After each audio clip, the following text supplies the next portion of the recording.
Welcome to Nightlight, everybody. I'm Barb DeLong, your host, and I invite you to step away from the mainstream and gather around as we enlighten the world and our realities and travel this cosmic journey we all call life. Join us as we share with you and provide that beacon that can guide us all to a better way. Explore with us as we examine a metaphysical montage of spiritual insights covering everything from the mundane to the magical, UFOs to unicorns, and everything in between. This is Nightlight, a reminder that you are never alone. I am really excited and thrilled because tonight we have a spectacular lady with us who is eclectically oriented, amazingly talented and gifted, and an absolute delight to talk to. Her name is Coreen Dewinter, and she is an award-winning poet and author of several books. Her most recent is A Sensitive Soul's Guide to Waking Up. I highly, highly recommend it. She's won the Bram Stoker Award for The Woman at the Funeral, and several other of her books have been nominated for that same award. She studied with the paranormal and renowned ghost hunters, Ed and Lorraine Warren, while in her teens and continues to investigate haunted spots wherever she travels. She's a naturalist and a philanthropist. She works towards peace and harmony by lending her expertise towards human and animal causes across America in the form of public speeches and writing. One of her websites features the famous purple plates, which were inspired by the work of Nikola Tesla. Tesla understood that the cosmic symphony is resonance. Nothing exists in the universe that does not have harmonic vibration. In realizing this, Tesla influenced the production of personal oscillators that vibrate in tune with the I'm going to mispronounce this. It's luminiferous ether. Might as well just have said cosmic energy, but we'll go back and correct that. The plates create a positive energy field around themselves that will penetrate any material substance by osmosis. This energy is said to be beneficial to all life, plant, animal, or human. For those of you interested in checking out the purple plates, I love saying this, she's at www.purpleplates.com. And her website is www.coreendewinter.com. And after the show, the archive for this show will be on my website, and that's at www.barbaradelong.com. Coreen, welcome to Nightlight. Thank you, Barbara. That was a lovely introduction. Well, I meant it because you are so eclectically oriented, and you have so many different aspects to your work and your field, and it's so obvious that you have allowed spirit to guide you and passions to call you, and you've gone in so many different creative directions that it's inspiring. Thank you. Thank you. I mean, I do try to let spirit guide me, but of course, as you know, it's sometimes hard to trust that, you know? Well, it always is, but it's always an adventure, and there's always something to learn, even from a mistaken turn of events. I know that some of my mistakes, in retrospect, have given me amazing inspiration and foresight, and I've been able to share from the pulpit. When I did work in the pulpit, I only spoke about my mistakes, basically saying I made the mistake this way, learn from it and make your own. Right. Indeed. I agree with that. But I was really impressed that you studied with Ed and Lorraine Warren.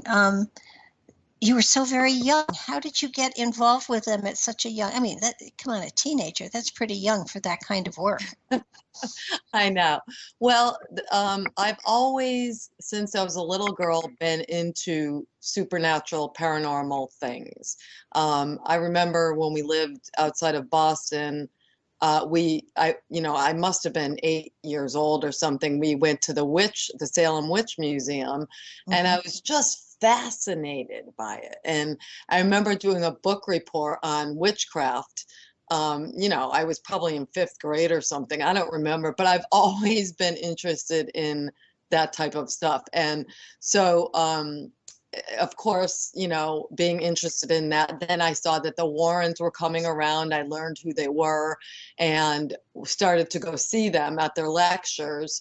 And pretty soon, you know, I was able to go to their house and just kind of watch what was happening with them and hear about the different cases that they were involved in.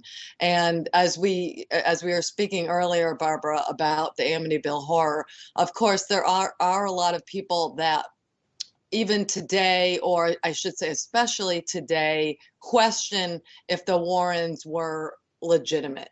And I don't know how much you know about them, but you know, I can tell you that hearing their stories and sitting with them and watching them do their work, that you know, they were very legitimate, and I don't think that they were making up these different things that happened. Oh, no, probably not. And Ed was a demonologist, and that's that's quite an amazing calling in and of itself. And I understood now. They live right around me. I mean, they're not neighbors, but they're probably at least I think they really are quite local to where I live. And it's rumored, and I've seen it talked about, that they had quite a museum in their basement. Was that true?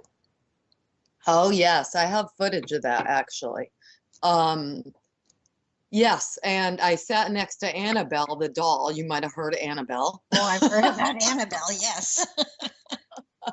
For Well, those I who remember, haven't, yeah, for those who haven't heard about Annabelle, you might want to give a short bio of Annabelle. well, okay, I'll try to make it as brief as possible. So Annabelle was a oversized Raggedy Ann doll that was given to a couple of women that were nurses at the time in this, you know, in somewhere in Connecticut. And the doll, they would treat the doll like it was their daughter. They would bring it to the breakfast table. They would buy jewelry for it. So a medium, they called in a medium one time because some weird things started happening with the doll. Mm-hmm. And the medium told them that, in fact, it was the spirit of a young girl who had gotten killed in front of their apartment. But it was not the spirit of a young girl in Annabelle. It was something much more demonic than that. And though I'm not I'm not crazy about using the term demon or evil spirits, but this thing really, the doll Annabelle really started to wreak havoc in their Mm-hmm. lives.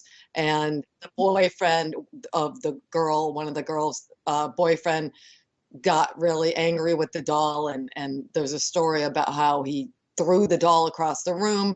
He went to take a nap shortly after that and woke up with slashes on his chest. And he said the last thing he remembered was the doll coming after him. And so, I mean, I know these sound fantastical, right? But but this doll has quite a reputation. Well, I remember Lorraine talking about how some of the items that they had in their basement just couldn't be put out where the general public could even see them or touch them because they were dangerous. And Yes. so I'm wondering, now that Ed's gone and that Lorraine is not well, what's going to happen to all of those things? Well, I think that the son-in-law, Tony, is it Spera? I think his last name is Spera. Mm-hmm. He has taken over, and as well as John Zaffis, who is their, what is John? I think John Zaffis might be their nephew. He's, of course, the Haunted Collector on television. And so I think probably it will go into their hands. Now, when I was in the basement, Annabelle was in a glass case, Mm-hmm. clearly marked "Do not touch." And of course, I was not going to touch it anyway, right? So, No. but Lorraine and Ed told a story about a local police officer that came down there. This is before Annabelle was in the glass case. And Ed got a phone call and he left this police officer down there and he told the guy not to touch anything. Well, the police officer picked up the doll. When Ed came back downstairs, the police officer was white as a ghost. And he said he couldn't even tell Ed what had happened with the doll. He couldn't even get it out. You know what I mean? Yeah. And unfortunately, something bad happened to him. And then another group of people were there, and one of the younger people, young man, made fun of the doll. The guy supposedly got killed on his motorcycle on the way home from there. So, I mean, there's all these stories about the doll, surrounding the doll. So, but yeah, that was definitely interesting items with all kinds of stories related. So interesting. Well, you start out as a teenager, not really frightened by this stuff, respecting it, but curious. And most people in their teens would see stuff like that and would sign up for a nunnery in a heartbeat. But seriously, you have to have some sort of background, past life stuff that is not frightened by it, but respects this kind of material, because you're definitely drawn in that direction. And I think that one of the things that I admire so greatly about all of your writing, and I want to you paint with words, and it takes a very special gift and talent to be able to put feeling and messages into words and put them together. And you write, most of your books are poetry, though there is, I think, at least one or two books that are stories, but most of your books are prose, are poetry, and they come from really very deeply within you, and they have messages to them, and it's more that they are meant to wake something up in the people that read them, as opposed to just have people enjoy them. I agree. Yeah, I mean, I think any good writing it's actually not finished on the page, it's finished in the reader. Uh-huh. And of course, it's that spark, it's that twinkle that ignites in you something. So I think good writing should do that. It should. I mean, it doesn't often do it, though. I mean, No, I agree. and so, have you been writing poetry all of your life, or is this just something that has been the last 10 or 15 years? Oh no, it's been forever. I mean, let's face it, when I started out writing poetry when I was in high school, it wasn't very good. Well, But it's amazing. It doesn't have to be good so long as it does something inside of you. And if other people get something from it too, that's just, icing on the cupcake. yeah, but I mean, when I say it was sort of Hallmarky, Ah, Hallmark card like. And I soon realized after, reading the greats like Anne Sexton and Sylvia Plath and, Conrad Aiken, who's my favorite writer or poet of all time, and Auden, after reading them and studying just the rhythmic, way that good poetry plays out and reads, that stuff was just garbage that I had, and I didn't write that, badly for that long, but I started to really, get to study the craft of writing good poetry and just getting to know all these other good writers. And so, I changed a lot after that. So. well, But it's amazing though. You write what I call free verse. I don't know if there's another name for it, but it's definitely poetry. But it's not the da da da da da da da da da da da. It's almost like it's you're breathing in words, and it you can almost catch you can always catch the rhythm. and the purpose to it. I mean, it's to me, it's far more profound than actually writing a paragraph. You know, Right. if you Right. write a paragraph, you know, you got it all down there, and hopefully some people will be able to grasp what it is you're trying to say. But with poetry, you're touching the spirit, the soul, the rhythm of the other person's energy field, and so that they are beginning to flow with you and breathing with you as the words take them through an experience as well as an intellectual stimulation. Right. Thank you, Barbara. It's the distillation of spirit, I guess, is one way to Mhm, put it. mhm. Because you do have to be more concise, of course, with poetry. But yeah, I mean, I see, let's face it, everybody writes poetry. Like and I'm not trying to be arrogant about my own poetry, but I will say everybody writes poetry and everyone thinks that, their stuff is fantastic. But I mean, I don't want to sound arrogant. I know that just probably did, but Well, you know, everybody thinks they, well, no, wait. I guess it's a matter of what you define as poetry. right. And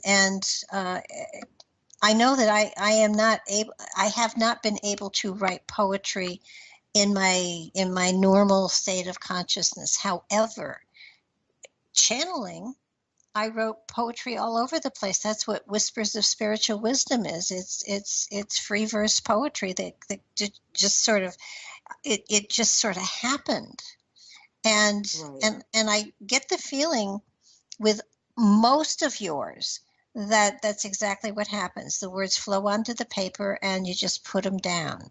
I mean, every now and then you can see that there's a struggle to make something happen. That Hmm. you know, but for the most part, 99% of the time here, it's just flowing. And I'm wondering, do these just sort of just do you just sort of regurgitate them, or is there really thought and wisdom on them? Well, for instance, the other morning I woke up and I was upset. I was thinking about my dad in his last moments and how awful those last moments of his life were and how Hmm. he looked. And it was just so, oh God. Anyway, so I was upset and this came into my mind at that time. And it was this. The alchemy of love is that it turns sorrow into gold. And I knew that came from him. Like, but I wrote it down and I said, that is perfect, isn't it? It's Yeah. perfect. So I do, yes, like when you're speaking of channeling things or, getting, because a lot of times I'll write something and I'll say, I wrote this. I'll go back like 2 months later and I'll say, oh my God, I wrote this. Because it is almost like it's coming from elsewhere. It's coming from within me, but I mean, there's a story in Valentine's for the Dead called Going Home. And it's about a young boy that is stuck in purgatory. Hmm. Uh, and I really feel like that whole story was channeled. Um, so, I mean, that does happen. Other times, yes, I'm struggling. What word's going to go here? Does this sound hackish? Does this, I mean, of course. Well, you know, I think your most recent book, A Sensitive Soul's Guide to Waking Up. Hmm. Um, and I I did mention in the beginning that I really do recommend it to people because it it really is a sensitive soul's guide to waking up. And you know, it goes into the different aspects of the quote unquote spiritual journey. You know, poor term. I used to, you know, words become so hackneyed so fast today that the term light body or light worker or light whatever um, used to be a unique term, and now everybody uses it. And the term spiritual journey used to be a unique term, but now everybody uses it. So you know, I'm searching for what to call the waking up. And to me, the waking up is a journey into self-awareness. You know, we're never fully aware or awake until we die. So, you know, it's a process we go through in connecting to the spirit that is within us and the higher consciousness and the cosmic awareness that is out there.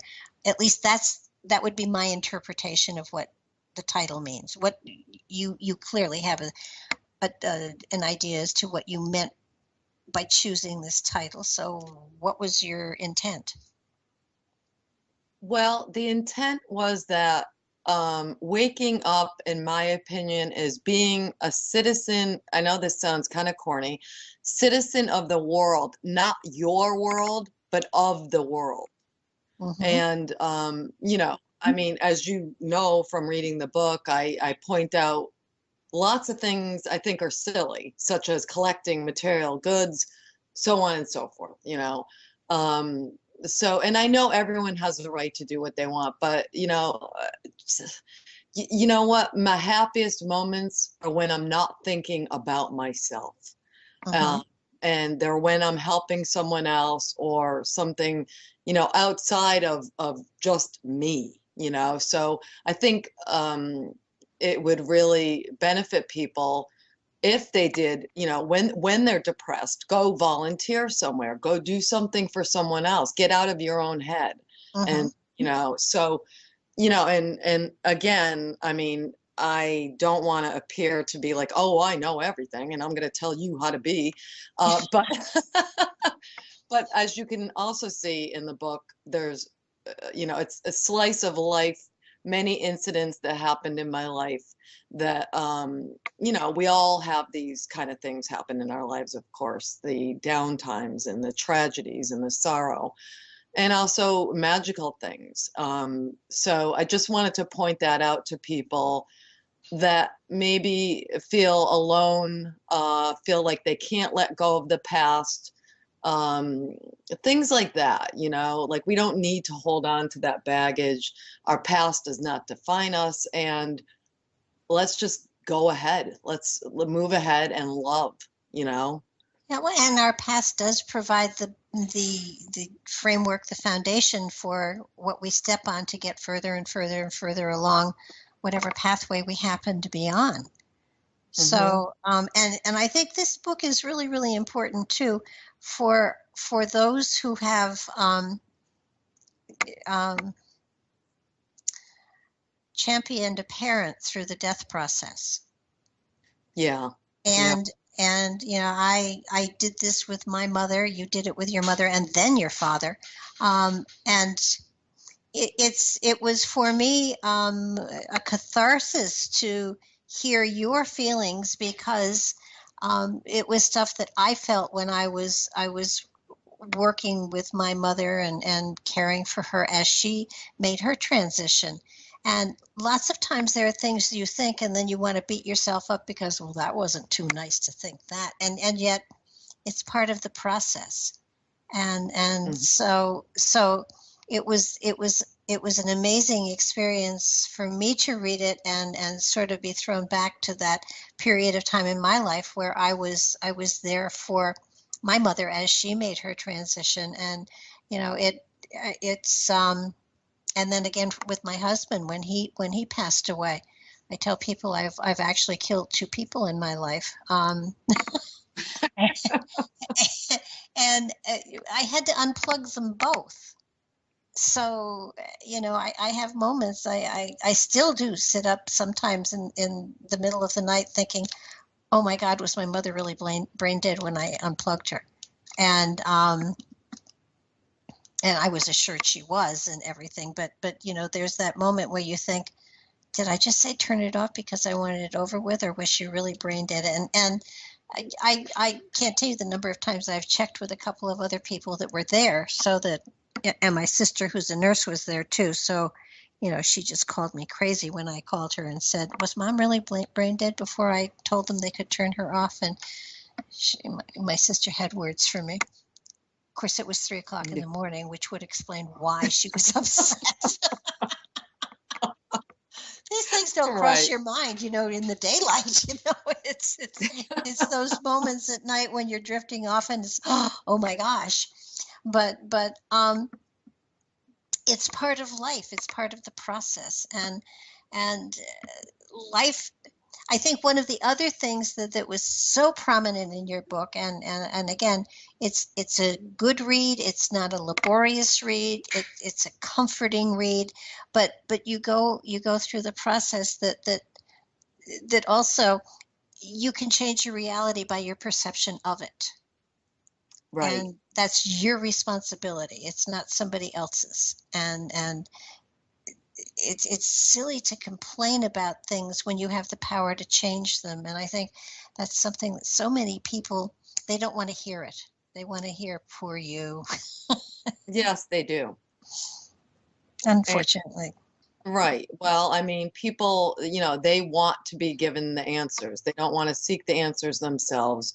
And also, I wanted to impart with the book that it is, I mean, people, you can live, and then there's, well, I call them the walking dead, really, is that people that are living, but they're not really living.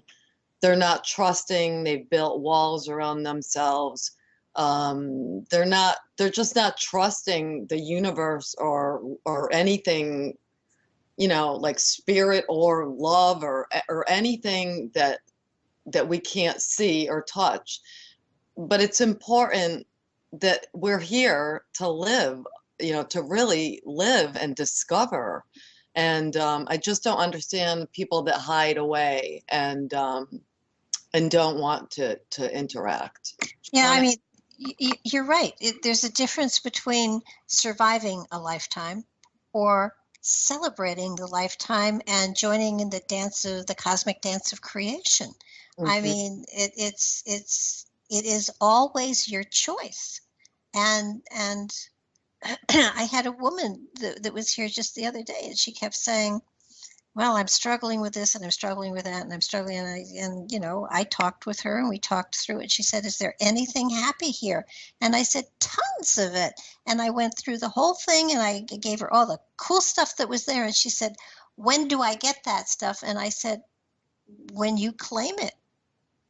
It has nothing to do with me. It's you have a choice. You can be miserable and complain, or you can have fun and enjoy this process. And I'm not saying that you're supposed to enjoy misery. Life does have ups and downs, but you have a choice as to how long it goes on. Mhm. So Yes. I mean, it's I don't.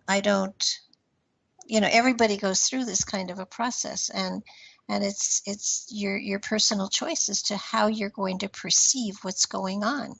You lost a job. I say congratulations. You get to move on to better things. You want to Mhm. worry about, oh my God, oh my God, oh my God, go right ahead, but it's not going to help you. Let's find your passions and see where you go next. So Right. Right. it's an exciting thing. You also do so much charity work. And I was not aware of all the charity work that you do. You want to share a little Mhm. bit about some of the stuff that you do? Because it's amazing. Thank you. Thank you. Well, it says in the book that I started to sponsor a child when I was 15 years old through Save the Children. Now, so that was whatever year that was. And up until last month, I was sponsoring children all that time. Okay, so that's many years. And I decided, because I mean, this is people, are finding out the truth about different charities and whatnot. And I found out that, in fact, Save the Children only gave 15% of what your donation is to the families or the villages. Mm-hmm. And I find that unacceptable. So I actually started my own fund for children. No one, let me just make this clear. So since 1995, I think it was, I started Small World Fund for Children, and that is to help mothers and children, mothers without, any money, or women that have been abused, for instance. So I focus on women and children, children that, might not be able to, the mother can't afford to buy them Christmas presents, so on and so forth. I've been doing this work, and I take on about 35 families every year around the holidays, and give them gifts. So, but I mean, what it is like when I'm out shopping or something and I see something, I gather this stuff all year long, so that when the holidays come around, I've got a bunch of stuff waiting to be put into packages for these kids. And but it's all anonymous. Like they never the places that I donate to through the charity places that I donate through know who I am, but I can never meet the people. And so it's all anonymous. Same with the women's shelter. There's a women's shelter here where I am, and also a what is that organization called? I sponsor a table there that it's for abused women shelter, something shelter. Anyways, so these are all people that never know where the stuff is coming from, but that's okay, because I said, what do I have to, do I have to take that glory of seeing the people and seeing the kids smile? And I get reports back from the lady who helps me with this one place. I get reports back about how the kids reacted and stuff like that. But anyway, so yeah, that's why I'm here. That is, and I know people say, oh, your life's purpose, that's overrated. You don't really need a purpose. That is my purpose. My purpose is to help other people. So I'm thrilled that, and I've always made that part of my prayers. Just give me the means to help other people, and I will. And I've done that. Thank God I've been able to do that. So, well, you've also, there is another, I wouldn't call it a charity, cause. I'll call it a cause. You have a website for the purple plates, and I'd love to know how you got connected to the purple plates, and I'd love to talk about them a little bit. They are based on Nikola Tesla's work, but he didn't actually invent them. Another man went to Tesla's notes, and I can't pronounce his name, Bella. It's Bergstresser. Bergstresser, yeah, thank you. I didn't have it in front of me, and I wasn't going to try to. Well, I did. I was pretty sure I was going to not come up right, though. But anyhow, he took Tesla's notes, and he had met with Tesla, and he was able to create the process that goes into the changing the molecular structure of the aluminum and putting this cosmic energy into it, I guess is what you would call it. Right. I mean, the easiest way to describe it is that, yeah. How did you get involved with this? Okay, so I, wrote for Fate magazine. I'm sure you know what Fate magazine is. Yeah. And so I was writing an article on the purple plates after reading Linda Goodman's book, Star Signs. There's a whole chapter on the purple energy plates in her book, Star Signs. So I ordered one, and I wrote the article about purple plates for the magazine. And I knew, because when I started to use it, I was so amazed at what it did for me that I said, I want to start selling these myself. So I did. I created the website. This is 16 and a half years ago. And I started selling the plates. And, I mean, I tell people this story all the time. And all that time, because I offer money back guarantee. If you're not happy, you're not satisfied, I'll give you your money back, no questions asked. In all that time, I've had 3 returns. Wow. That's hundreds of orders. Okay. So the plates sell themselves. If you go to the website purpleplates.com, you will see the many testimonials we have that are on the website, but there's many more that I get on a weekly basis that aren't on the site. But, and I don't try to talk people into buying one. I just ask, just try it. You have nothing to lose. So they are amazing. Tesla, of course, was an amazing scientist. Ralph Bergstresser was an amazing scientist on his own. And Ralph, the creator, was actually very into, you know, and this is back in the 60s and 70s. That's when the plates were really created in 1974. And Ralph was very into UFOs, very into the alien, you know, possibilities, and also into Saint Germain. That's why he made them purple, because of Saint Germain. And he was a very spiritual, lovely soul. And I never got to meet him. I was on a radio show one time, and a woman called in who had been very, very good friends with Ralph. And we kind of hooked up and became very good friends. And she says, she says that Ralph, she can't believe how I conduct the business, because Ralph conducted it exactly the same way. He would give plates away for free if you couldn't afford one. I do that. I have a program that I will, if you cannot afford one, I will send you one. And I do that probably, I probably give away maybe 6 a month or something. But it's important. People need this energy. And if you can't afford it, I want to help you if you can't afford it. So okay, anyway. well, just the things that it's used for are just amazing. I mean, you know, we're talking about these, and I have a feeling people are saying, well, what do you do with them? So I want to give us some of the uses, because what happens is this energy is infused into the plates, and by osmosis, it transfers to whatever it's close to and touching. And the energy is a positive energy of love and of energy and all sorts of cool stuff. And this is a scientific process. This isn't, you know, somebody waving a wand over it or praying or anything like that. This is an actual scientific process that charges these plates. And I mean, you can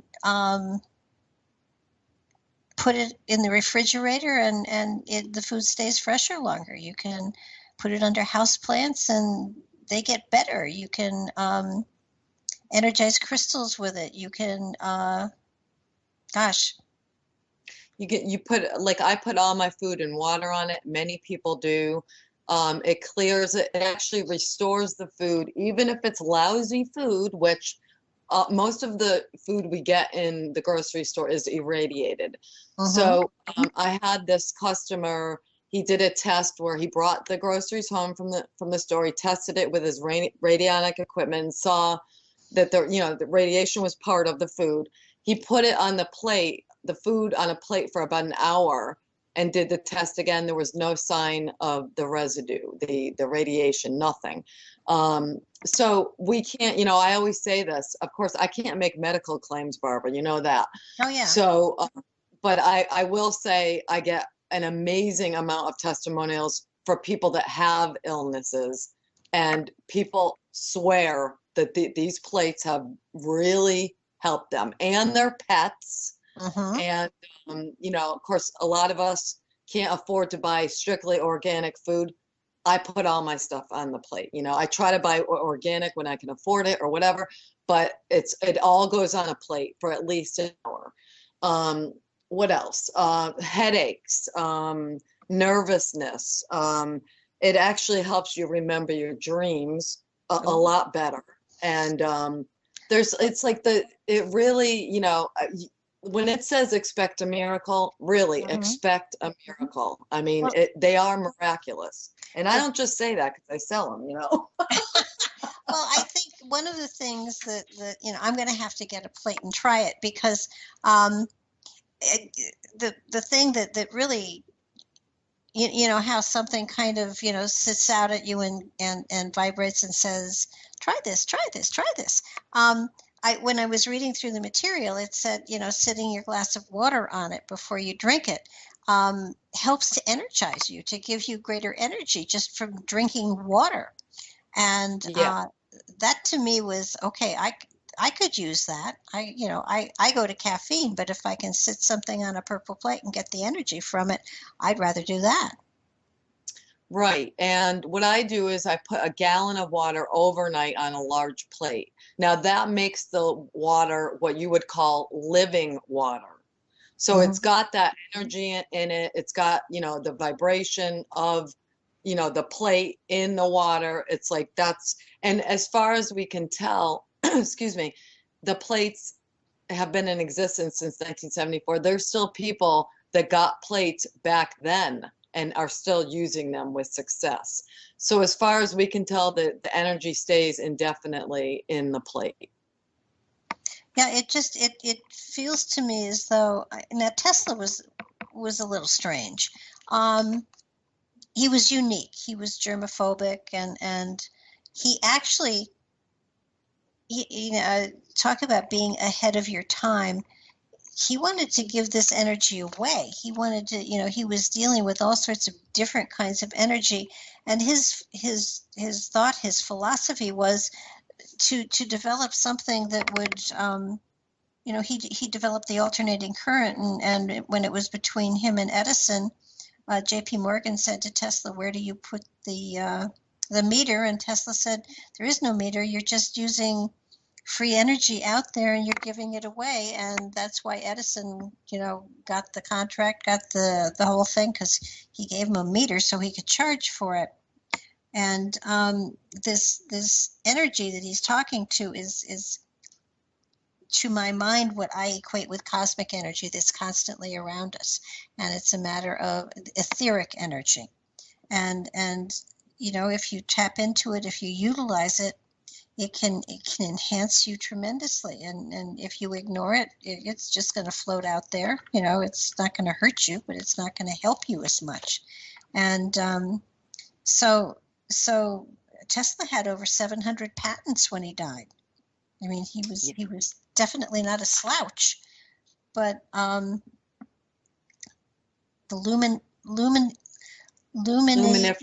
Lum luminiferous ether.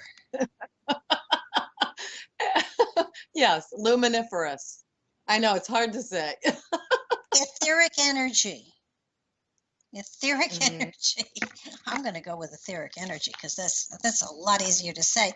But it just, you know, we're coming to a time frame where there are so many alternative ways to live your life and to enhance your health or not. And Hmm. there are so many options out there these days. And I mean, your website, www.purpleplates.com, is amazing. I mean, there are, you know, you can get a small one for your change purse to attract money. Now, that appeals to me. Yeah. But I have money plants in my garden. Now they're weeds, but they have a pretty flower, and I figure, you know, they're the ones that the when the flower's gone, the seed pod is like a coin. It's that paper, like it's a coin. They call them money Oh, plants, and but it's a weed. Uh, Anything that can enhance the flow, I'm all for. I've got my feng shui frog with a coin in its mouth looking at the door, and I pat it every time I go out, like, you know, don't let me down. right. And well, you know, it's if you are looking towards the fact that abundance is coming your way, not looking at, oh, I hope it comes my way, just, you know, don't make it so much that I can't carry it all home. And you know, I think that if you expect it, truly, if you expect it, it does flow your way at some point. Does it? The universe doesn't. It's not an immediate reaction. It usually, sometimes it takes days, months, years, but it does. If you are consistent with your focus, it does help to manifest everything. So it is a cool thing. So you've been working with the Purple Plates for a long time, and the website is phenomenal. You've got a ton of amazing stuff on it, and it's just, another branch in to the directions that you've gone. And I am so amazed. I want to get back to the poetry because I think it is beautiful poetry. There you have some poems in your latest book, but most of your other books are really poetry, just the poetry. And I it chronicles your journey, and it's amazing. I think, are there 7 books out there? I read someplace.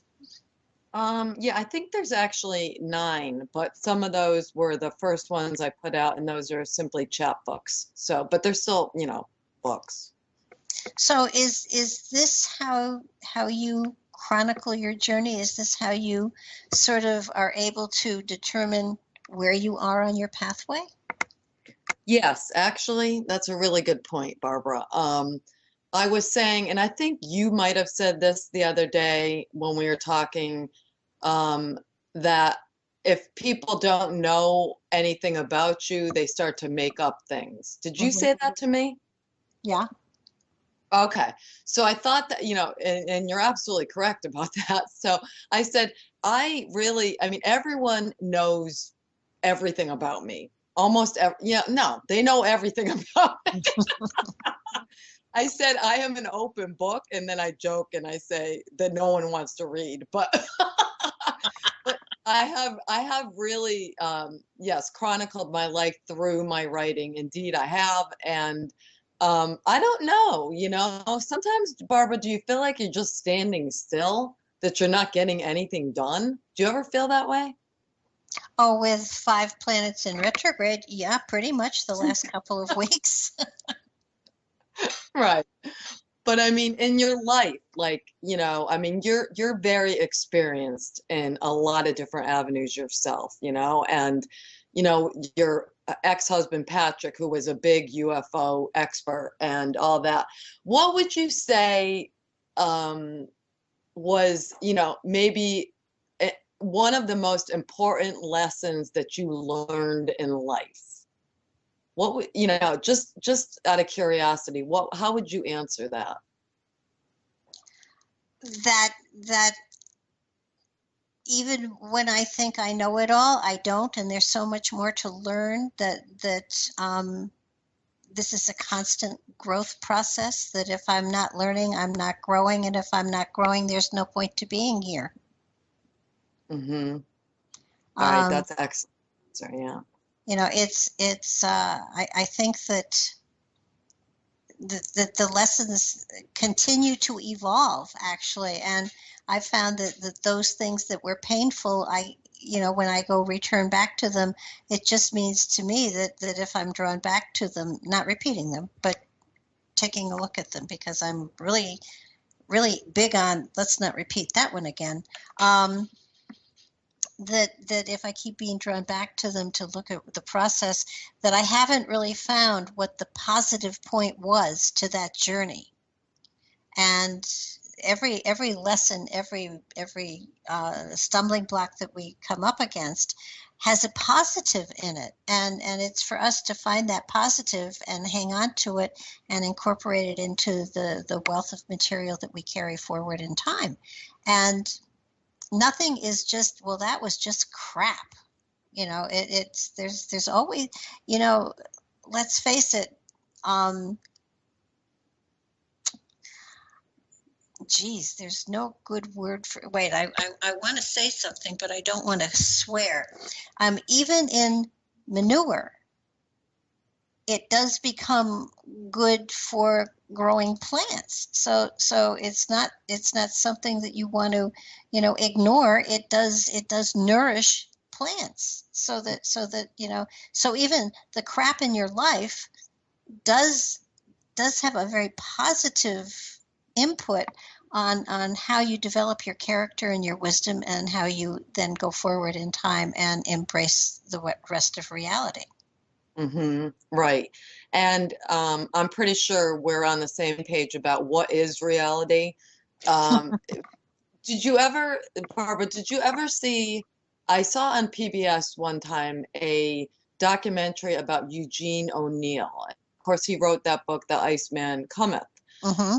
And there was a segment on that documentary where he talks about, and I think it might even be in The Iceman Cometh, but no. He was commenting on his own life, and he said, you know, there's this fog of illusion over all of our lives, and and trying to be human and live among these illusions that so I mean, somehow, like, when I think of that, I feel very small.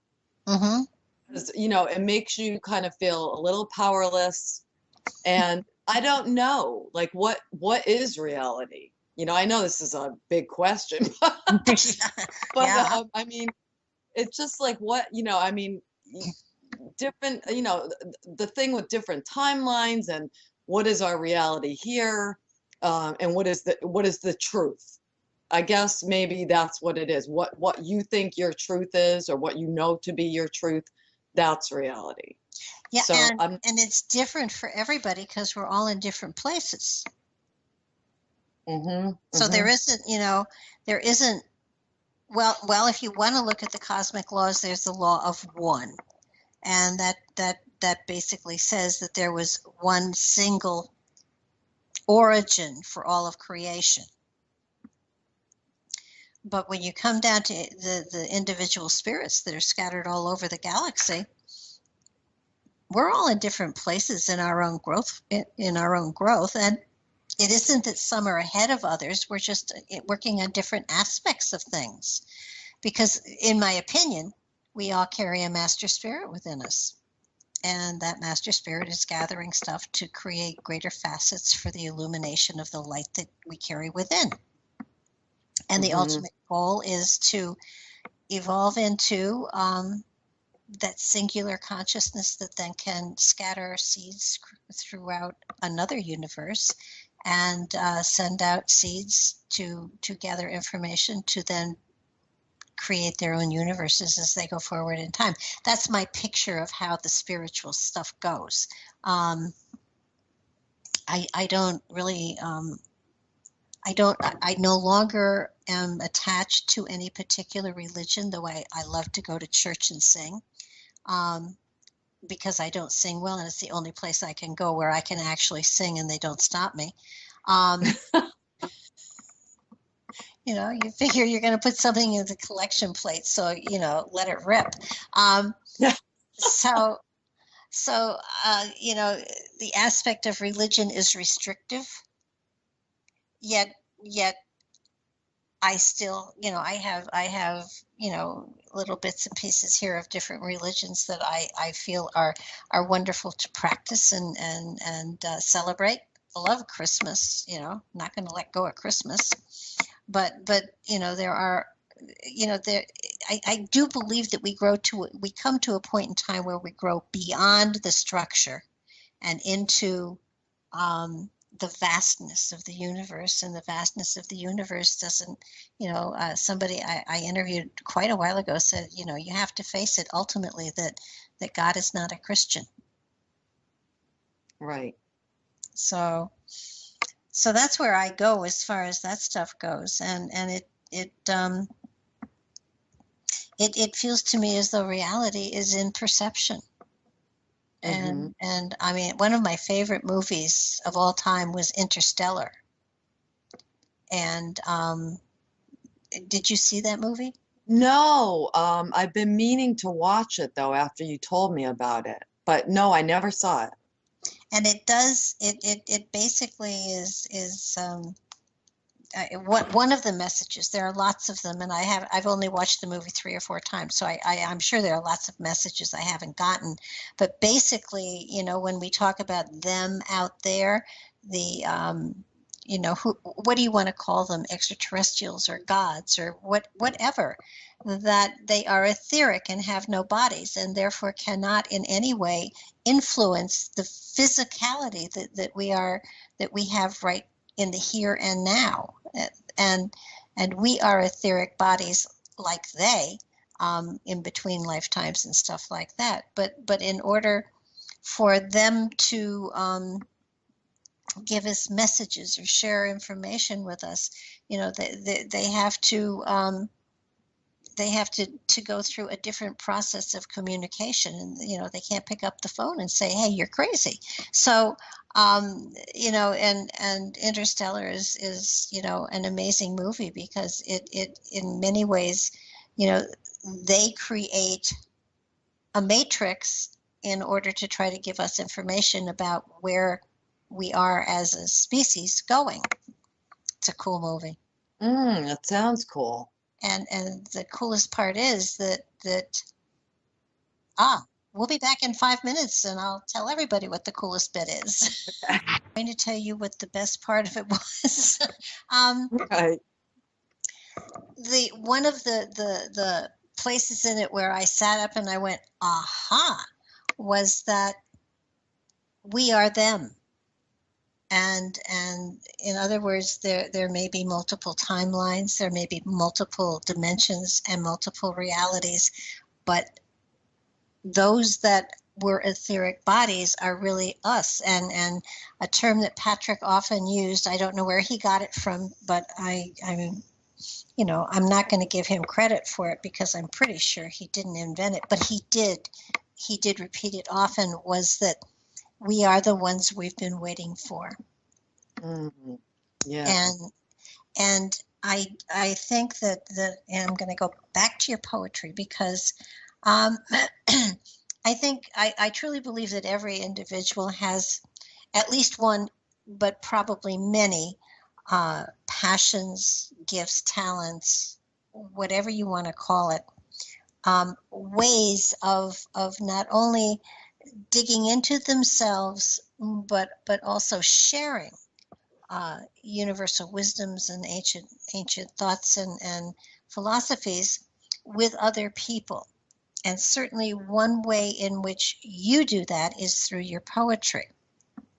So while it is enjoyable and beautiful, and dark here and there a little bit, but not really, I truly believe that you are as well a teacher, in that you are sharing your own journey and helping other people to recognize that there are lessons to learn, and there are mysteries to discover, and there are ways to celebrate the wisdoms that you discover within the darkness. And the darkness doesn't have to be bad. The darkness can in many ways be comforting. And somebody in a couple of places I heard someone wrote that it was dark poetry, and I don't think it is, actually. I think that it's a revelation of insight poetry, and the fact that quite often difficult things happen, but we come through it, and we find beauty within. And when we find the beauty within, then there's a celebration of light. So it's a passage for you in many ways. And your poetry is, do you happen to, I mean, there are a couple of them here that the lullaby is one that was beautiful. And do you have a copy, or do you remember it? Which book was it? I'm not sure. Well, I can read it, probably not as well as you did, but I think it was from Valentine. Angel, lay on your side with your hands beneath your head to keep from the cold stone. How often this fire of life leaves a cold prairie. Lay, angel, and let your heart find rhythm where once there was only discord. Your wings now are half broken, and truth is a lonesome lullaby in this song without words. Oh, yeah, I do. I'm like, oh, that's so nice. I wish, yeah. I wish my poetry was like this, but I will say that every now and then I write material and I go back and read it, and it's like, that's good stuff.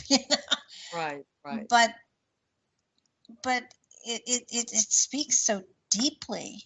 I, yeah. That's what always surprises people when they meet me because they're like, I'm a cackling fool, in person. Mhm. And they're like, you wrote this poetry? It seems like you're totally somebody else when you're writing. And it's kind of funny. But anyways, yeah, it's pretty deep, I guess, for most people. Well, it is, but everybody gets something from their own level of consciousness, and that's what I think is so profound here. I mean, you have had, as most people, I find, who are in the paranormal, metaphysical slash whatever spiritual journey field. Um, no, I tell people sometimes I have been described as a Pollyanna. I always find good, I always find positive, and let's rip with it. But if it came down to it, if it was a matter of, let's put our miserable stuff on the table, I come out pretty high on the you're almost a winner here list. I mean, everyone has that kind of stuff in their life. Everyone, but that's what we grow through. Hmm. And so I think the stuff that you write about is just, and you wrote one about the Virgin Mary that I thought was beautiful too. Yeah, I love Mary. Um, I know I sound like, because if you were to see my apartment or my condo here and the walls, I mean, they're covered in religious paintings. And like you, I don't have an allegiance to any particular religion, but I Mhm. do love the whole Virgin Mary, Jesus, all the saints and all that. But yeah, you would, like I said, if you were to see the room I'm in now, you would kind of like laugh, or maybe giggle. But anyways, but yeah, I love that. Yeah, I don't remember. There's quite a few poems about the Virgin Mary, so I'm not sure. The one I've got here is the Virgin Mary Speaks. Oh yes. The folds of her robe, fluid statuary, say, I come only once to be discovered. You have met me dancing beneath a spring moon, the girl in white linen who would not look you in the eye. And that's from the woman at the funeral. Okay, okay. Yeah. Yeah. I know I do, like I know it sounds so arrogant, but I'm so happy with my poems. Well, that's as it should be. They're like your children, and They and are. They are.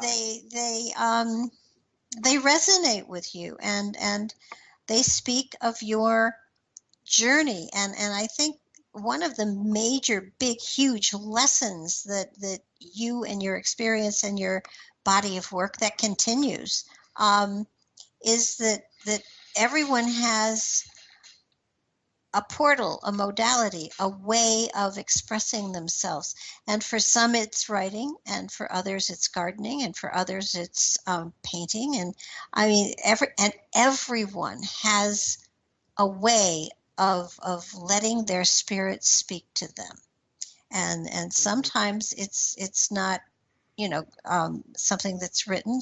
Sometimes it's how do you arrange your garden. Sometimes it's and especially with guys, it's hard to sort of say to them, to be creative and to express yourself through your creativity allows your spirit to speak to you. And there are so many ways. Sometimes it's just organization. Sometimes it's just sitting in silence. Sometimes it's listening to be really listening to people, and that is a creative gift. That is a way in which you can open yourself to what spirit has to share. And having a creative gift talent like this means that portal is open so inspiration can come, and that changes your life. Right, right. and you've done amazing things, and I'm sure will continue to. I I I love the fact that you allow yourself to flow with whatever comes your way. And we haven't even touched on the fact that the paranormal is a love of yours, and haunted buildings. And why do you seek out the haunted places? That's a kind of cool thing. I don't know.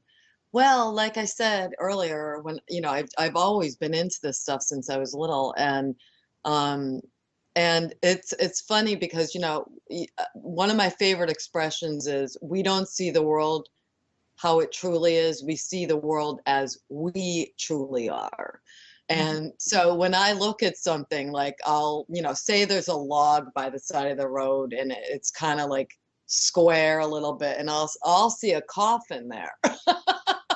But Okay. somebody else will see just a log or whatever. But I've always viewed things through that kind of macabre lens. I don't know why. I don't know. I just love it. Okay, I got a weird question. Um, how do you perceive death? Well, of course, I believe that that we go on, our energy never dies. And I think, I've been studying Swedenborg recently, and I Hmm. don't know if you're familiar with Emanuel Swedenborg, but Yeah. okay, so he was amazing on his own, I have to say. But so he talks about life after and what it's like there and how we all have jobs and we're all like lending toward the greater good of the whole universe and this type of thing. And so I kind of do subscribe to his ideas of heaven or whatever you would like to call it. And Barbara, did you ever read What Dreams May Come by Richard Matheson? Yes. Saw the movie too. Yeah, I never saw the movie, but I read that book. But so Richard Matheson, little did I know, based that whole book on Swedenborg's teachings, Ah. which I thought found so interesting, because that was that book for me when I read it when it came out in the 80s. I think it came out in the 80s. That's when I read it. Hmm. It might have come out maybe at the end of the 70s.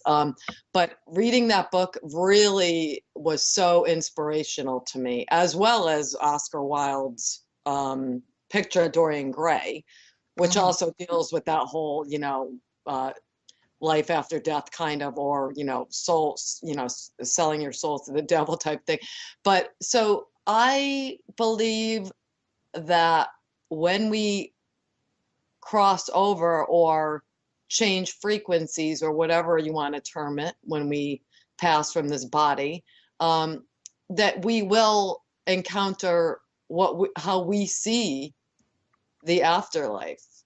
That will be our thing. Just like in What Dreams May Come, the main character's wife kills herself and she's in a house that is it's her house that as it was on earth, but it's dirty, it's Hmm. dingy, and it's filled with spiders. That was her worst, you know so that's all her guilt and whatever else coloring her new world. Hmm. And so I believe that's what happens with us too. It's like we're like Swedenborg says there is a hell of sorts, but it's not hell for the people that are there. It's what they want. They want the competition. They still like material things, and but that's the most comfortable place for them. Swedenborg also was the one who said when we pass over, we all go directly to the top of source, top to the top source of spirit, but there's so few people there because not a lot of people are comfortable in that spot.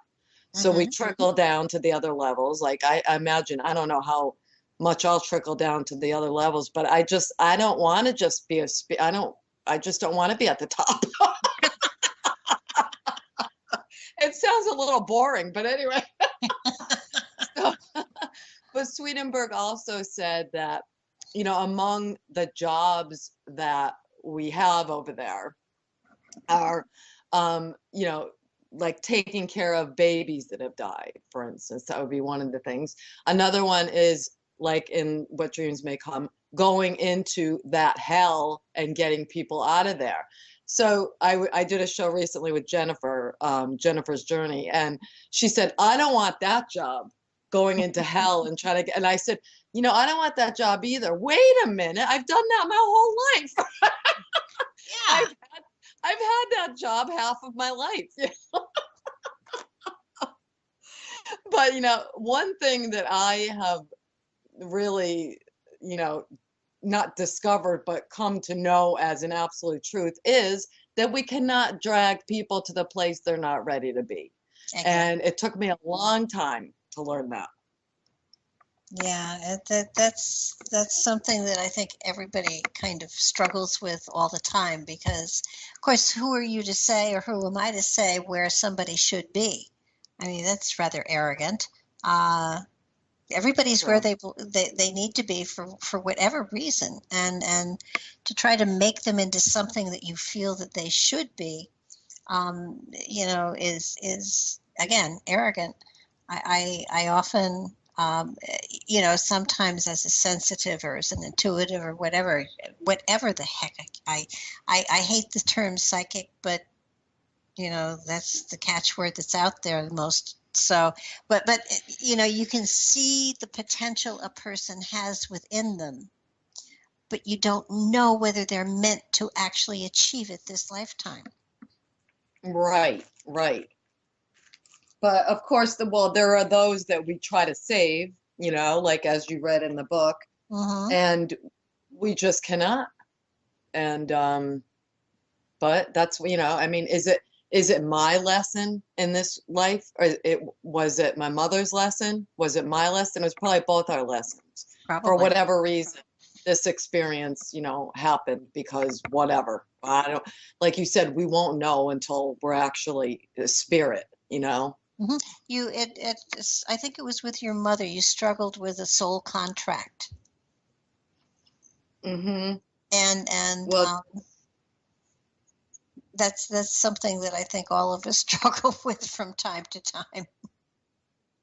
yeah. So you do believe in soul contracts?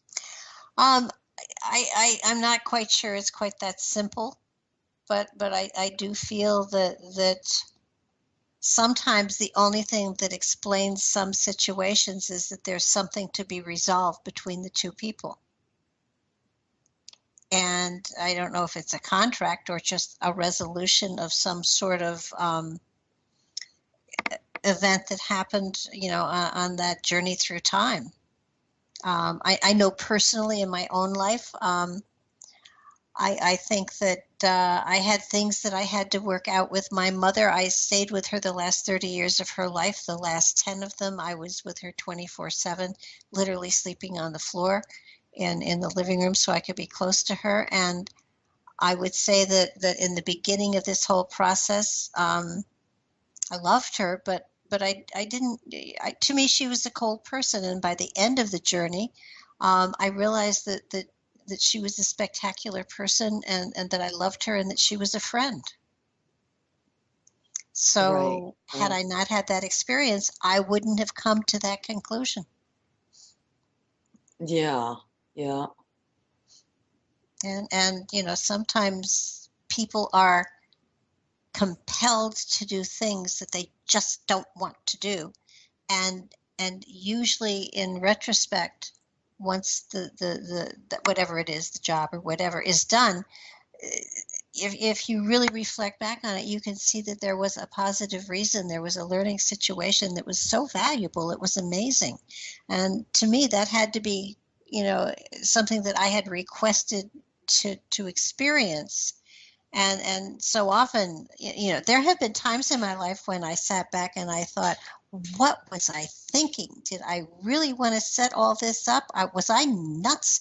Was I drunk? Was I on drugs? What what possessed me to check all the boxes? Yeah.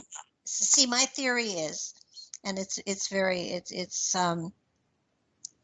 I make it simple because it's easier for me to talk about. But when we are ready to come back and reincarnate into this school, the earth plane, to take physical form and grow and learn, I think we sit down with, I don't know, a reincarnation counselor, and they give us a slip of paper that has all these things that we could work on if we wanted to.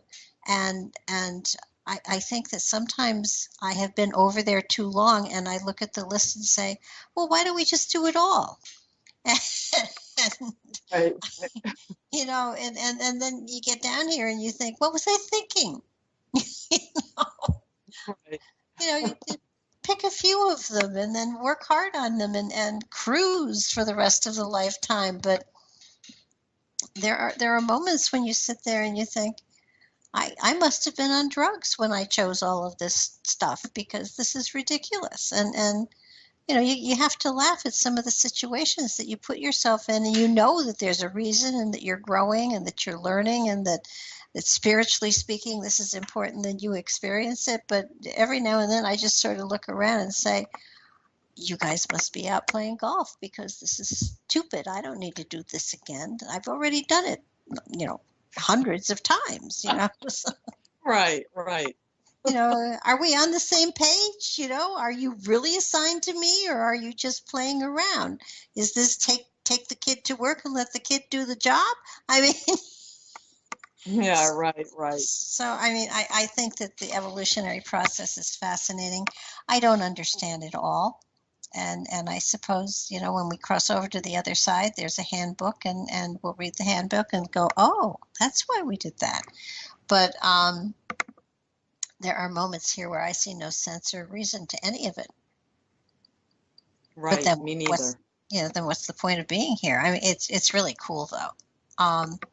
The older I get, the more fun I have, which is really the neatest thing. I see things connect faster now than I did when I was young. Well, I wasn't looking when I was younger, I have to be honest. But I mean, you've been on your pathway here since you were in your teens, and and Hmm. I'm sure you didn't initially think of it as, oh, this is a spiritual pathway. This is a pathway to self-awareness. It was like, this is cool. Let me experience this and have fun with it. Yes, I did. I mean, And well, I mean, I was just like a freaky girl, you know what I mean? Like it wasn't even the era of Woodstock, but I would wear bell bottoms and paint my nails black, and I was just weird, you know? you still are, Coreen. I know, really. Who am I kidding, Barbara? Yeah, you don't hide it that well.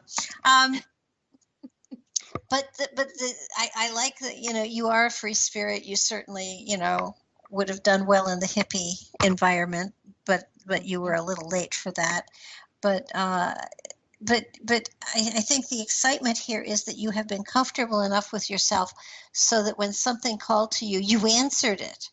You didn't say, oh, that's silly and that's dumb and I don't want to play with that. You've investigated it. You've opened yourself up to what strange and unusual things have to offer, and you've grown from them, obviously. And I think that it's amazing. And along with all of this wonderful spiritual stuff, you also write horror stuff, which I think is the coolest thing ever. Yeah. So, yeah, and it's really not the slasher horror that I can't stand that. I like psychological horror, which I mean, let's look at the Bible, for instance. Well, I know it's a man written, but that's a great horror story. There's a lot of good horror stories in the Bible. Um, Especially the Old Testament. Yeah. yeah. So, but I mean, I like that psychological horror because it is life. I mean, let's face it, uh, most of, not most of life, but a lot of life are these dark scenes of, God, I can't believe this is happening. What the hell? Am I going to wake up or what? You Hmm. know? But as we were just talking about, what were we just talking about before this? I can't remember, but I came upon this poem that kind of um, speaks to what we were just talking about, and I'm just going to read it if you don't mind. It's a very quick Oh, poem. sure. and it's called As If the Angels. As if the angels were listening when we least suspected they would spy on us. As if God did not have a sense of humor or be given to mood swings. I do not live in the beehive. I am the beehive, buzzing in circles, twirling about the layout in search of sweetness, but also in a shadowed knowing that no matter what I would find, it was all the same. In the womb of life here, we may drown, and our drowning no less a statement than coming up for air or toiling to survive the river which rushes against us. The dragonfly, our universal mother, with wings veined like fine leaves, alights in all of our lives with a message. You must fly. You must rise above the cages of humanity, though you are among the swamplands, and below is a tangle of black you cannot fathom. You must fly. That's it. Cool.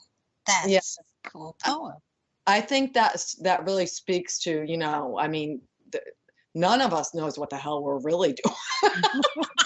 I should speak for myself, I guess, but I mean, it's just, Well, anyways. if we knew what the purpose of a lifetime is, what would the purpose be?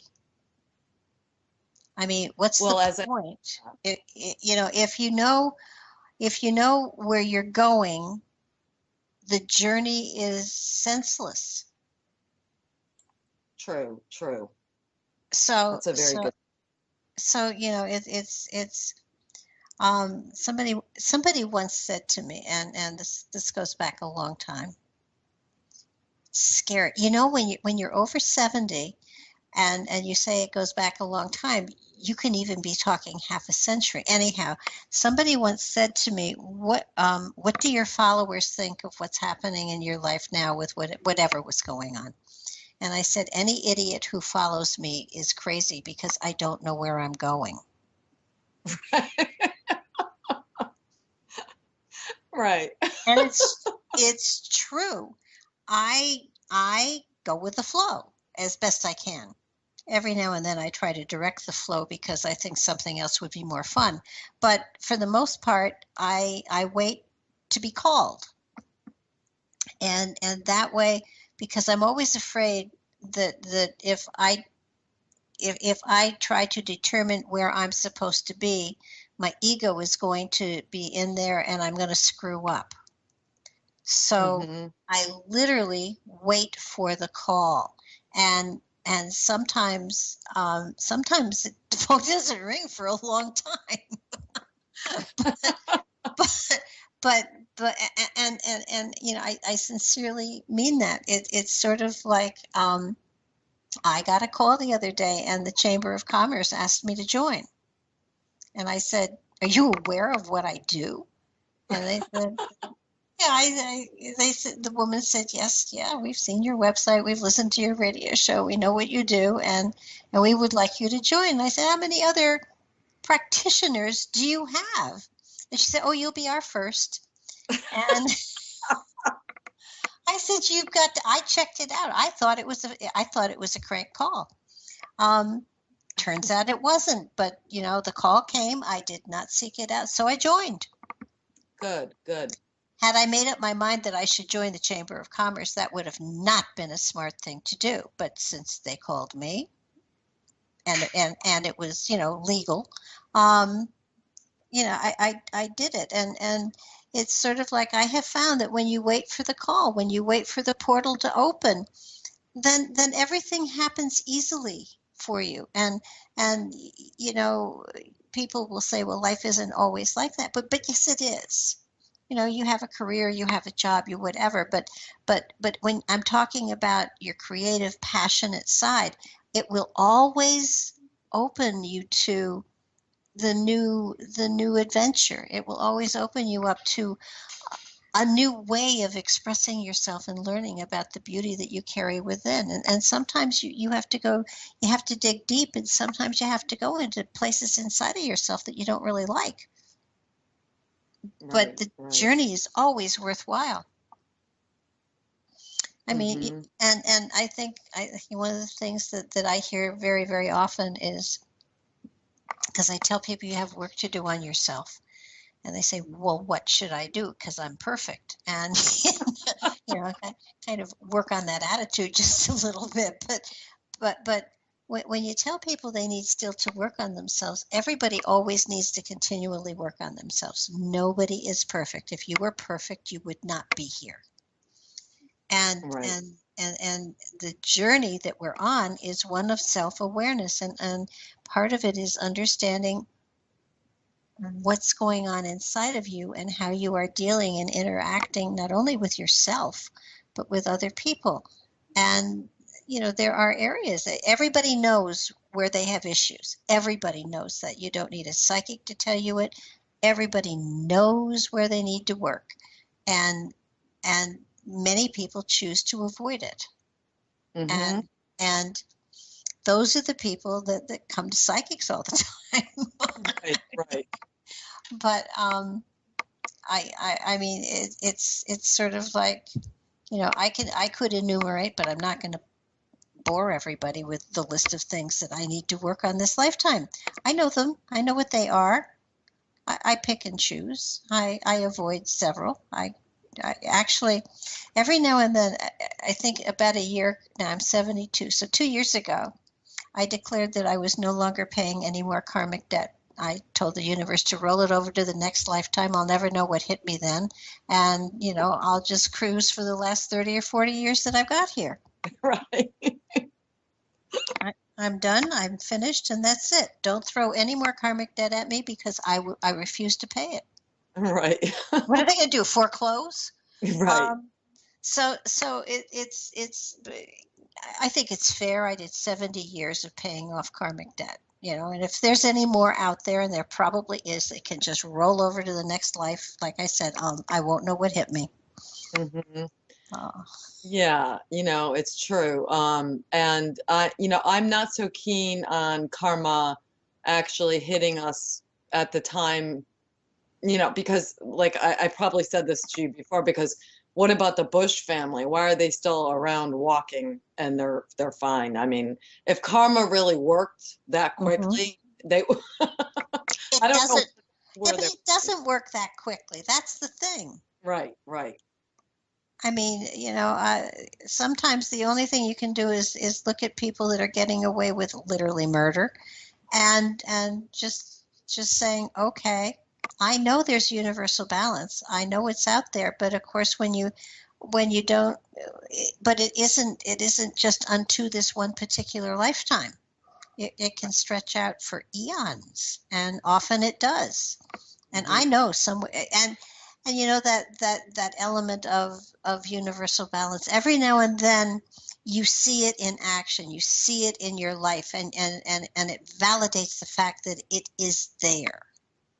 Um, I had a friend whose father abused her when she was a baby. I mean, baby, and she was sexually abused, and it screwed her up for the better part of her lifetime. And after many, many years of therapy, she decided that she would write her father a letter and just tell him off and tell him how mean he was and tell him what he'd done to her and tell him how he'd ruined her life and yada, yada, yada. And I said, there is universal balance. And if you get out of the way, the universe um, takes care of it so much better than we can. And she just looked at me and I said, put the letter away for 6 months. And if at the end of 6 months you don't see a balance of some sort, mail it. 2 months later, her father came down with testicle cancer, Yeah. inoperable, terminal. They did try to operate, messed him up terribly. Oh, And so his end was not a pleasant one. And, she called me and said, I couldn't have done that to him. And I said, no, he probably wouldn't have even paid attention to the letter, but trust me, his jewels were gone and yeah. his life was over. So it's a matter of the balance is there. Getting even doesn't work, but sitting back and watching the universe at work often does. And we don't always see the balance, but enough of the time so that we know it's there, and it's always so much better than we ever could have done ourselves. Oh yeah, definitely. But it's a struggle to just let things happen like that, Barbara. To, because we get angry, we feel like we've been, um, taken advantage of, lied to, whatever the case may be, stolen from, and I mean, it's only human to want to, see some results, like, and say, no, you did this, you must pay for it or whatever. Well, we could look at politics and say, where the heck is karma? Where is that universal balance? Right, right, right, right. But no, it is. But I think that's one of the main lessons. I've learned a lot of main lessons, but that's one of the biggies for me. That if I get out of the way, if I don't try to, be the avenging whatever, if I and in my much younger days, I had a mouth on me that was just amazing. I could cut a person to shreds in a heartbeat. I was really good, and um, it was. I didn't have a lot of friends, and I wondered why a lot, and looking back, I know why now, but. But I could really lash someone good, and um, it got to the point where when I recognized what it was, I was able to moderate it a little, and and I felt that, and in looking back at it, it was kind of like if I, and then it got to the point where I wasn't quite the spirit. I wasn't as far along. Well, I don't even know if I'm even further along now, but I figured out that sometimes if you do the right thing for the wrong reason, it helps to count. It doesn't count as much, but it helps to count a little. And often it would be somebody would say something nasty or mean to me, and I'd sit and I'd think, oh, that's too easy. I'm not going to be challenged by that. I can top that in a heartbeat. So I would say that I haven't really ripped anybody to pieces in at least 25 years because, now I know that if I do, I'll pay. It's going to be me. I get in the way of the universe, and my ego takes over, and that's not wise. But there are moments when you just you have to come back and you swallow it because you'll pay. Right, right, right. And actually, I I think know. the only time I shouldn't share it, but I will. Um, I've been divorced twice, and when I was divorced from my first husband, I never wanted to even be in the same state with him. But our son got married, and I kind of had to, they were worried I was going to say something bad. And he was remarried, and his wife was real pushy and real this and real that, and I didn't like her, but I behaved myself, and she just kept talking to me about how much he loved her and how wonderful he was, and that wasn't what I experienced.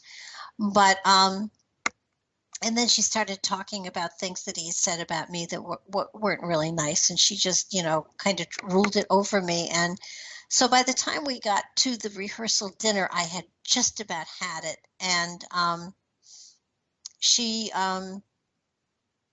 came up to me at one point, and she admired a ring I had. Now it was a CZ. It was not a real ring. It was big. It was pretty, and she admired it greatly, and I just listened to her gush, and I looked at her and I said, "But don't you have the mate to it?" And she said, "What?" I said, "He had two stones. I was going to get the second one on our 10th anniversary, but we never made it that far. I said, I just assumed you got the other one."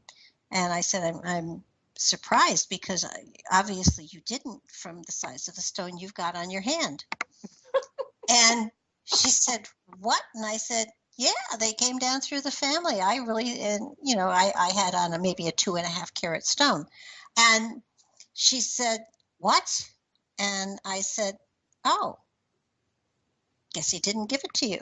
And I walked away. Yeah.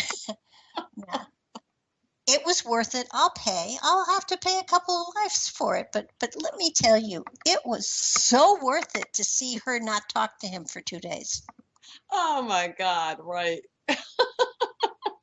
See, you can slip off the pathway real easy. I know, I know. But you were just telling her the truth, though. You know what I mean? No, he didn't have two. I mean, it wasn't a real stone. It was the fake. Oh, okay. All right. Okay.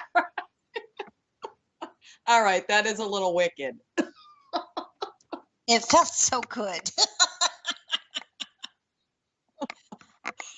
Right. We're human. We're human. But I think one of the to get back on topic here, you talked about how we become love, and that's true. We are expressions of love. And I think many people don't actually understand that or realize that. No, they don't, unfortunately. And that's why people, it's funny. People are funny, in that they want you to tell them who they are, but then when you tell them, they get mad at you. Yeah, And this comes from your latest book because I was so amazed with the latest book because after reading your other poetry and everything to come to the awakening of a spirit and you talk about love and you talk about compassion and you talk about so many beautiful things that are present in your poetry, but they aren't as explicitly, you don't talk outright about them. You have to search for them. And in the latest book, the one that you wrote, after your father died, it was amazing how you just put it out there. And I think anybody who reads that book and then reads the whole book, because you really do give people stepping stones. You give people places to look, and I really think you put signposts up for people, which is really appropriate, and it's beautifully done. thank you so much. That means a lot coming from you. It really does. It was kind of like, oh my God, what happened to her? Yeah. I ask myself that every day. No, it's amazing, and a lot of the books that you've got were originally blogs, and that's something that I think that a lot of people should pay attention to, that you can put your thoughts and your feelings and everything out there in blogs, and at some point they take on a life of their own. It's a matter of letting the creative spirit flow through you. Hmm. Right. And, I think it's important to, obviously, from reading the book, I think it's important to, and not everyone's going to want to put all their, dirty laundry out on the front lawn so everyone can see it. But I think it is important that, that people do keep their own journals, even if they're not going to show it to anybody. But what is wrong? There's no crime in, you know, and being, weak. There's no crime in any of this that I talk about. And I think that's one of the things that maybe is changing a bit in the world. If it is, I hope it is that we have to be honest. We really do have to be honest with ourselves first and foremost, and with the world. And I'm not saying, like I said, don't, not everyone's going to want to put all their stuff out there for the world to see, but we need to share our stories, Hmm. Well, I think, and you did hit on something that I think is really, really a cool and important thing.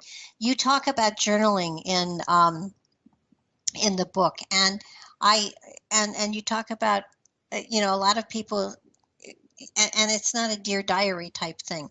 And so you suggest to some people to do a gratitude journal. And I give that as homework to people often as well. Just do a gratitude journal.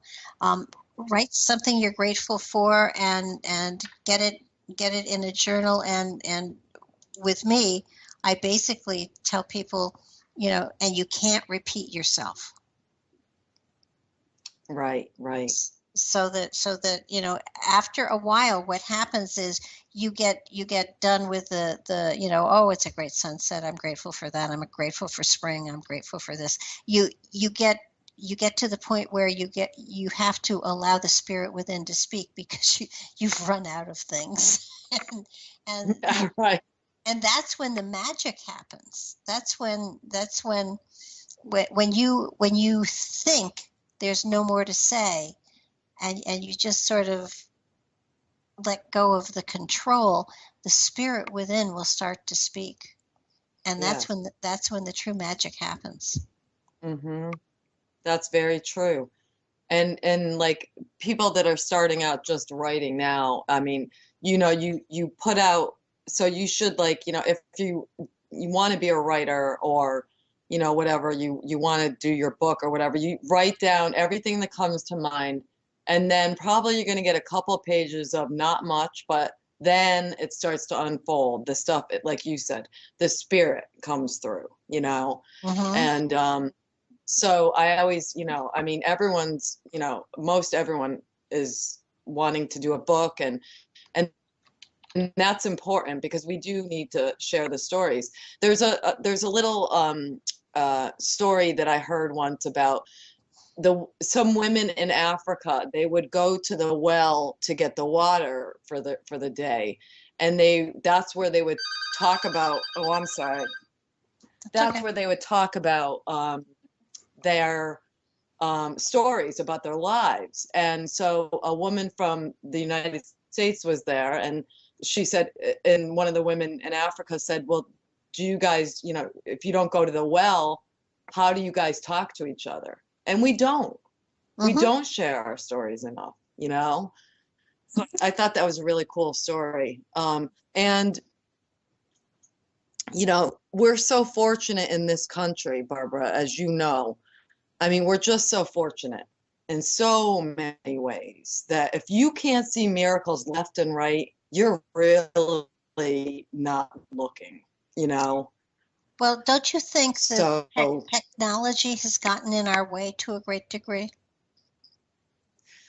yeah, I think it has. In some way, it's made things easier, but in other ways, it's canceled out, um, more personalized things, of course. Mm-hmm. So, do you think that that has really interrupted us? Well, to a degree, when I see everybody texting, and not looking or not talking or not, now today we've got computers and televisions in every room, and people don't even talk at the dinner table anymore. Most people are texting and stuff like that. And the kind of conversation we've had for the last 2 hours, most people don't have. No. And that's where you learn, I, that's where you grow, I think. and they don't have conversations like this, and they don't even have conversations like that with their loved ones. Like, it amazes me when I hear, like, oh, my father died. I never told him I loved him. He never told me. And it's like, I would force the issue. I'm always like, I have a big mouth, very big mouth, obviously. And,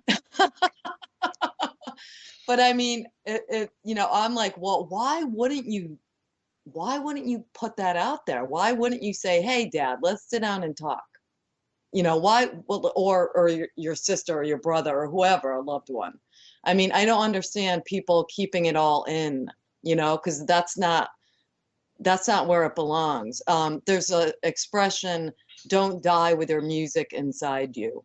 It's a good one. But generationally, um, past generations, they didn't communicate, and now we communicate differently, and I think there is an art to speaking and sharing and communicating, and I am grateful for radio because it does allow people to really listen to people talking, and hopefully it challenges them or outrages them or makes them think so that they share the information or whatever. I hope that I outrage people. I hope that I put material out there that people have to go investigate to check me out and see if I'm right. I enjoy doing that because the more people stretch and think, because I don't think, at